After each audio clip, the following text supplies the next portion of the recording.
Okay. So, really excited to welcome Mr. Tim Draimin, social innovation maven, connector, social innovation ecosystem field builder, envisaging impacts from Canada's emerging social innovation lab and cross-sector collaboration solutions system.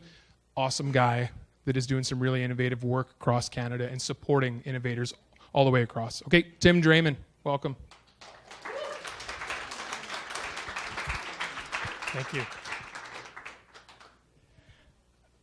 Hi, everybody.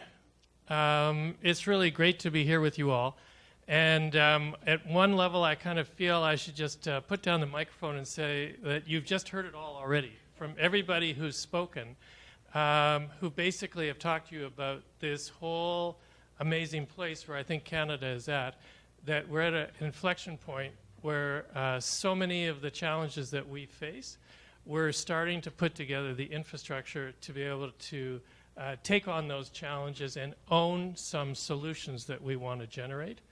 And I'm also thinking that it's not very often I get to speak in a room where we have everybody from elected officials to business people, to people from the university and the academic community, from people from the social sector, who are all coming together and sitting, looking at how we solve problems from the recognition that basically it's only by linking arms that we're going to be able to do all this together.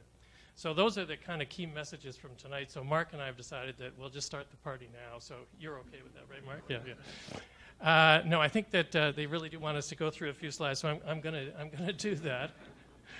And basically, my role today is really to be flying at 35,000 feet and just talk a bit about the global context in which this new entity is emerging in the way it is.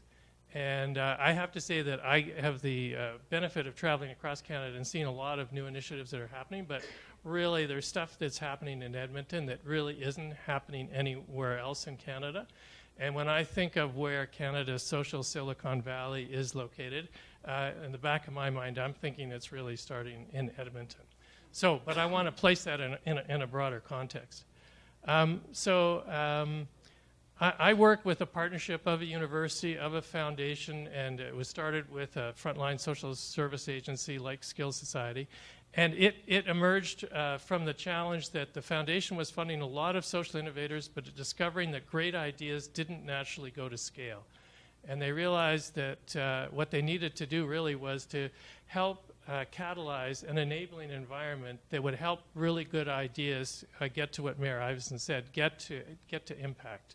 And so SIG was created with a mandate for it'll be 11 years, and we'll shut our doors next year, to basically try to find ways to help decision makers, policy makers, help leaders in all 4 sectors be able to help create a stronger, innovative environment in Canada. So what I thought I'd do today is just talk about 5 of the key things that we're seeing about this field. The first one is that we think that social innovation isn't just a can-do, it's really a must-do. As people have already alluded to, our society is facing major challenges. We're 7 billion people on the planet. By the turn of the century, we're going to be 11 or 12 billion people. Even just looking at a situation like Europe right now, facing an influx of refugees, we realize that there are so many places where our fragile social and ecological systems are under duress. And we currently don't have the tools to be able to help us manage how we invent the solutions to the new kinds of complex problems that we face. So a lot of us do think of things like innovation.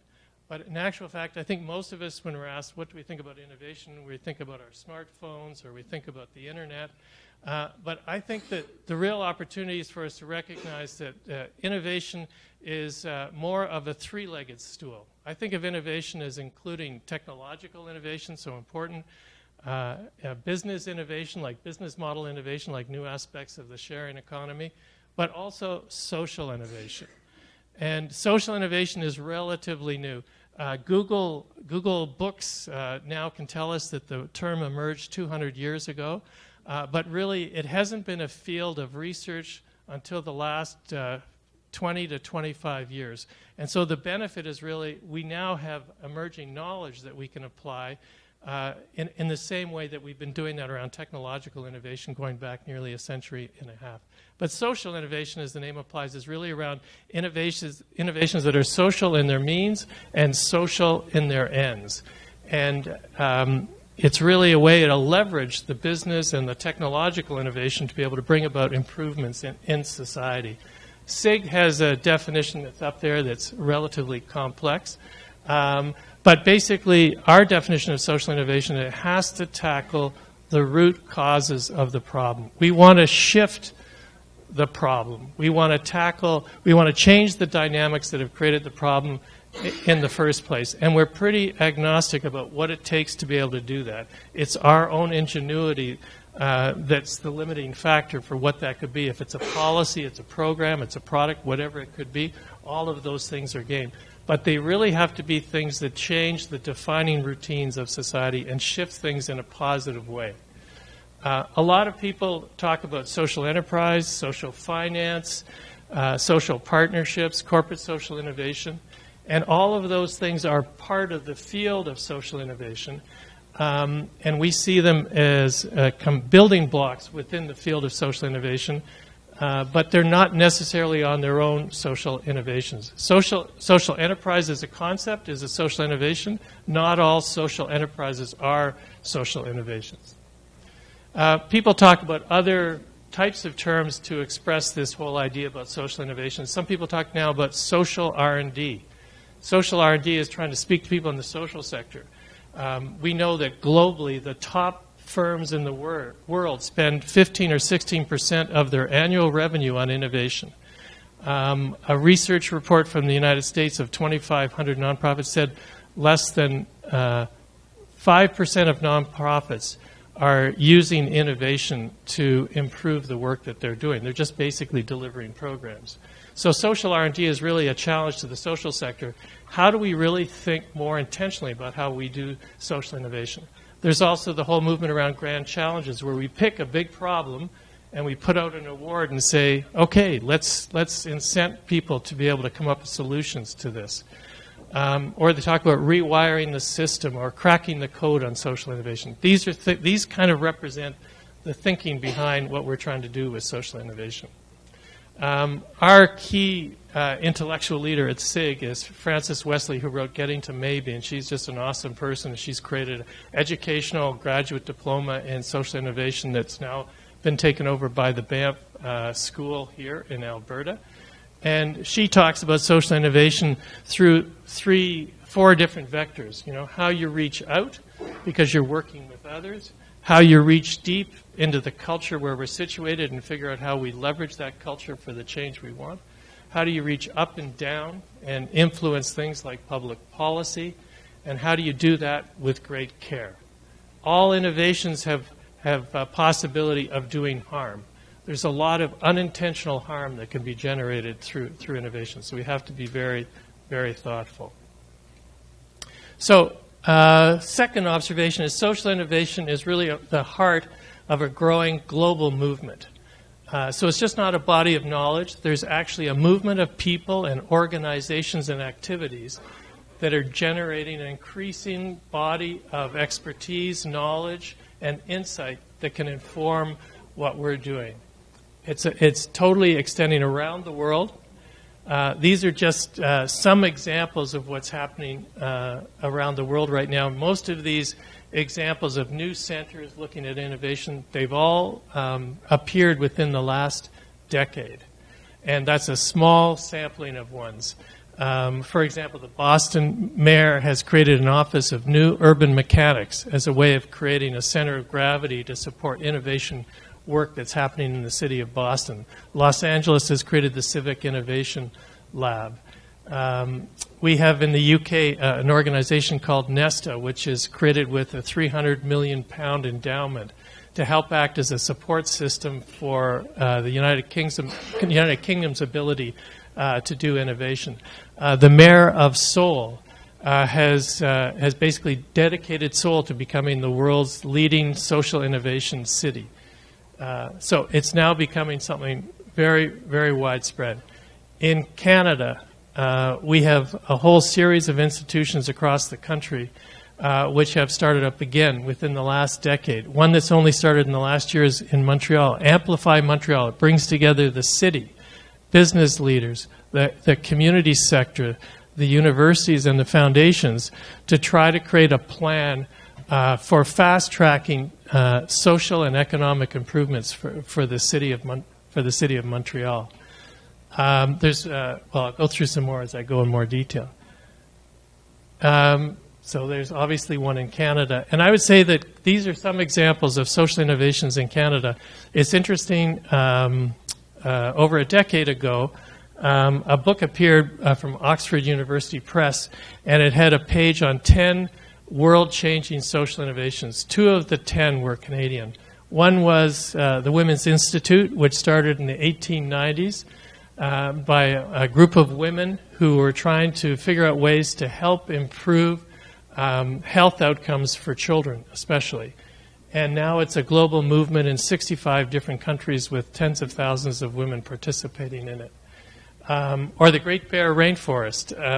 Today, for those of us who aren't here, you could be in Vancouver celebrating with the Premier of British Columbia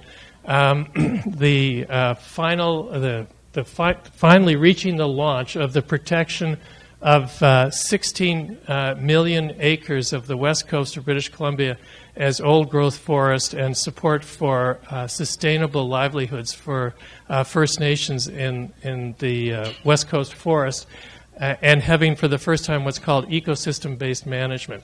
That program, what's called integrated ecosystem development, is now a model that's been used around the world for economic and environmental protection. Obviously, other people can talk much more informed way than I can about Alberta, but together with my colleagues, and Kelsey Spitz is here, and the folks from the APSI Fellows that have been mentioned, we've just been becoming much more aware of a lot of the innovations that are happening within organizations here in the province. And there's just a lot of stuff that's happening, and I think the real opportunity is how do we connect the dots between all of those things to be able to help people recognize who else is in their community, where is the expertise, and how can they work together with greater facility to be able to leapfrog the kinds of activities that they're involved in doing. Third insight is that social innovation is totally all about collaboration. It's like collective intelligence. An individual can do so much. Collectively, we can do so much more. How we shift from a history of the last century of building very well-defined silos like the academic sector or government or business or the social sector. There's a lot of cultural ties that say that we should just work within those silos and within our organizations. So social innovation really challenges that to say, actually, we have to work more together. So in Alberta, obviously, there's a lot that's happening at the level of government right now. I'd say that the leading lab within governments across Canada is the Alberta CoLab, and isn't Alex here from Alberta CoLab? And it's probably the most sophisticated example of a platform that's been able to help people figure out how to do innovation from inside of the public sector. Anyway, there's it's another example of the leadership of this province. This is just a slide showing some of the things that are happening public sector and others across Canada. And again, Alberta really does stand out for having a lot of leadership. Now, there is one kind of, trip in the road that we had. There was the Social Innovation Endowment that we were all hoping that was going to be launched. And it didn't. It was December of 2014 that it was canceled. But I think it represented a significant aspiration of how do we shift the province from where it has been in terms of its ability to successfully carry out these kinds of innovations to where it would like to be. So there is an endowment, but how do we capitalize on that aspiration? The private sector. I think, especially for the sector I come from, the social sector, this is a bit of an anathema for a lot of people, that basically business can be a really important piece of the social change puzzle. And I think there's a lot of great businesses that have been able to weave social outcomes within their business model and create a blended value. One of them, which is Edmonton-based, is the Running Room. I think John Stanton is amazing, that he's been able to create a national, highly successful chain of stores selling shoes, running shoes, but really around it, he's created this whole ethos of health, people running and partnering with charities to do charity runs. And through all that, he is the most modest guy in the world. It's really, really quite amazing. There's a lot of other examples. Globally, we have the example of Draimin, which is the microfinance movement in Bangladesh, partnering with Danone to create the Draimin Danone yogurt business that basically employs a lot of very poor people in Bangladesh and provides a nutritionally important additional source of nutrition for people in Bangladesh, a joint business. And the social sector is really now at a really important moment where basically their aspirations of trying to create these really important social changes for their communities, that they now have access to resources that they didn't. Really, the values and the objectives of the social sector are now being placed in an opportunity to be embraced much more directly by the other sectors and in partnership with the other sectors. So it really does mean a significant mind shift on the part of people, plus trying to figure out how would we do things differently. We're not just fundraising anymore. We're trying to finance solutions. That's a really big shift in thinking on the part of the social sector. And I guess the question of funders for all of this. We've had a history where foundations, for example, or government have been giving out grants for projects. We're right now on the cusp of a transition of people funding for outputs, for wanting to fund for outcomes.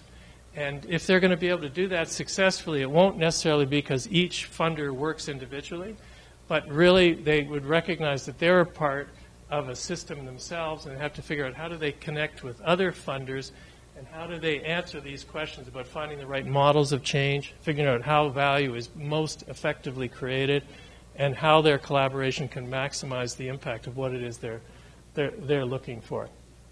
So for us, as I mentioned earlier, social innovation is really all about systems thinking.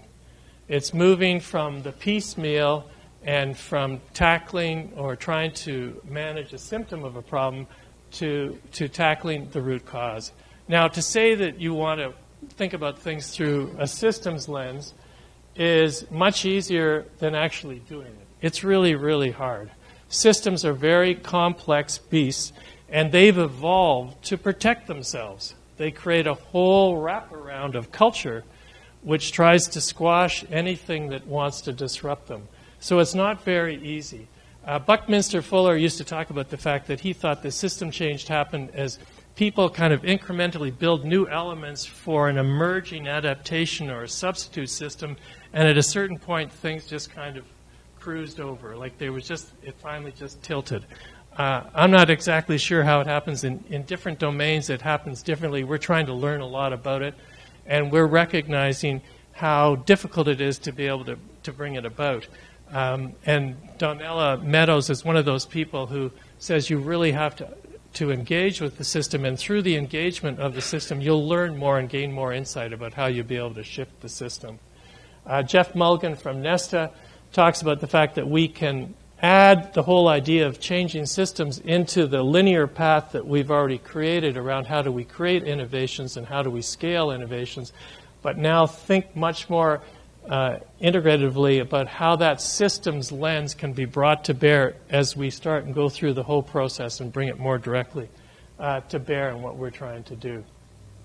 What I think is really interesting is we're seeing new platforms that are embracing social innovation and embracing a systems perspective and trying to do that in a more systematic way to provide the capacity building support. So one that's really amazing is Living Cities, exists in the United States. I just spoke to the CEO last week, It's 25 years as a staffed organization. It's 35 years first as a network without staff, and now it has the heads of 22 major organizations, from the Citibank Foundation to the head of the Rockefeller Foundation, the head of the Robert Wood Johnson Foundation, and they basically are trying to figure out what are programs that can help our cities move from where they are to where they need to be. How do we create a network of cities and of innovations in cities, and how do we spread those across the United States?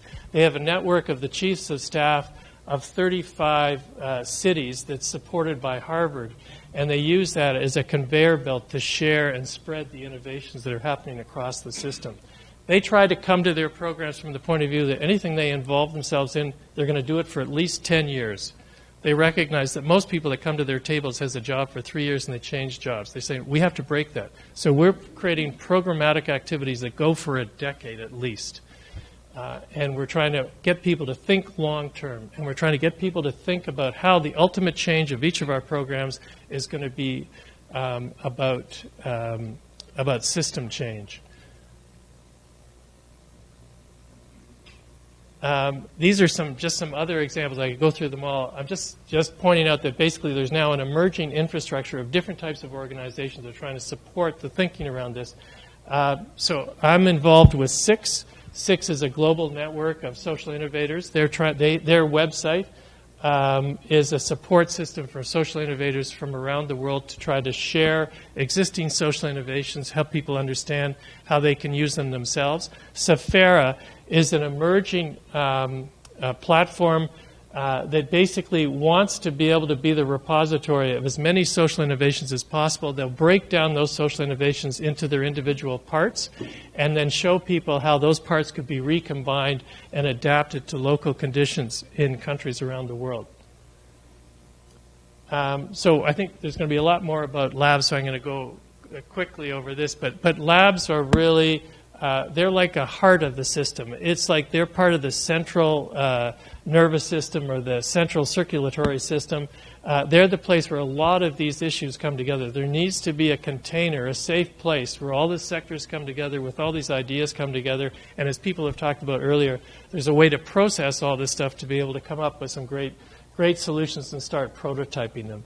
I think it's important to realize that the social innovation labs that we're talking about today are the beneficiaries. They're standing on the shoulders of many other people who've developed numerous fields of knowledge. And what social innovation labs are trying to do is to build on all those different fields of knowledge and bring them together and place them at the service of people who are grappling with these very difficult challenges. An example of systems thinking and the use of all this in a lab is one called the Housing Action Lab. It was created in Toronto. It was trying to deal with the issue of affordable housing. Basically, they brought together all the players in the system: provincial government, federal government, city, the builders, social housing providers, policy groups, and put them all together over a period of time to kind of crunch the issues. And within 1 year, they already had a $20 million prototype project with the City of Toronto around affordable housing in partnership with Tradell. They had a policy group, Pembina, partnering with the Builders Association around new policy papers they were doing together. They had TD Bank do a paper on financing of affordable housing. That was all of a product that really broke a logjam in Toronto around the whole issue of affordable housing, just by finding a place to start to get people together. City Studio is another one. City Studio is in Vancouver. It's supporting the city of Vancouver. It engages 7 different academic campuses across the city. It tries to leverage all those resources around tackling very specific problems that the city has. As they say, they want to create the equivalent of a teaching hospital, but around civic innovation. And that's leading to the city deciding they're going to actually create an in-house lab to help them with internal processes right now. I'm just going to start going pretty quickly. So, yeah, another metaphor to use around these labs, it's an opportunity for us to leapfrog, especially with all this emerging expertise that we're able to access from around the world. So finally, I just want to refer to the fact that I think a really key thing about social innovation and about things like the Action Lab is they just don't just doesn't happen on its own. It takes a whole matrix of resources from around the community that would come together that cumulatively contribute to actually creating the enabling conditions for the kinds of things to happen that we'd like to see happen. And obviously, these are just some of the 6 that we've been becoming much more familiar with through the decade of work that we've been undertaking. And a big one is mindset. If people think that there's no possibility of change, they're not going to spend their time and effort and energy on it. They have to have the skill sets to be able to approach it. Where do those all come from? They need to have a way to engage the public and have a story that explains what this is all about. And ideally, they have a story that, in a sense, opens people's minds up to next steps about where this could all go. They need to find a way to leverage new resources and, in a sense, continue to build the movement for the social change that they're trying to work on. So this is just a representation graphically of what are all those different pieces that come together to be able to make these labs work. And I guess all of us could think about where we come from. Where is the place that we fit on this map? What are the ways in which we could be making a contribution to enabling this ecosystem to be more dynamic and to be more successful in ways of working together? Another analogy might be we're kind of crafting new DNA around how we do this innovation work. It has all these different constituent parts. How do we each help ensure that we can add that DNA into the system? And that we're all doing this with the sense that we don't really know what the solutions are we're going to generate, because it's such an emergent and complex and dynamic context in which we're working. But we do have a sense of the North Star. We do have a sense about what the qualities of the solution are. So we don't have a roadmap, but we do have this set of emerging system resources like the Action Lab that can help us be able to color in the lines to be able to figure out where we're going to be able to go. So this is the first day of the second month of 2016. And obviously, it's a really, really big opportunity for Edmonton to see 2016 as a kind of turning point year for the city and for the province in terms of unleashing the resources that this Action Lab could bring to bear on the kinds of problems that the city of Edmonton has. And just imagining the Edmonton Journal, maybe it doesn't have a paper edition in 2026, but this is the article by this guy named Ben Weinlich, the civic affairs writer, about how he sees the city through the combined efforts of the City of Edmonton's Innovation Lab, the Government of Alberta Co-Lab, and the Community-Led Action Lab. It has been 365 days since any family in Edmonton has lived below the poverty line. So that's only going to take us another 10 years to be able to get there. So that's a great vision to be able to hope for. Having said that, I still do need to say that all innovations carry with them unintended consequences. We really have to be thinking about what those might be and to avoid them. But it's something we can do if we're thoughtful about it. So in summary, these are just some of the things that we think that social innovation is. And I just want to say congratulations to Ben and to Pat and the Skills Society for being able to pull this whole thing together. It's fabulous. Congratulations.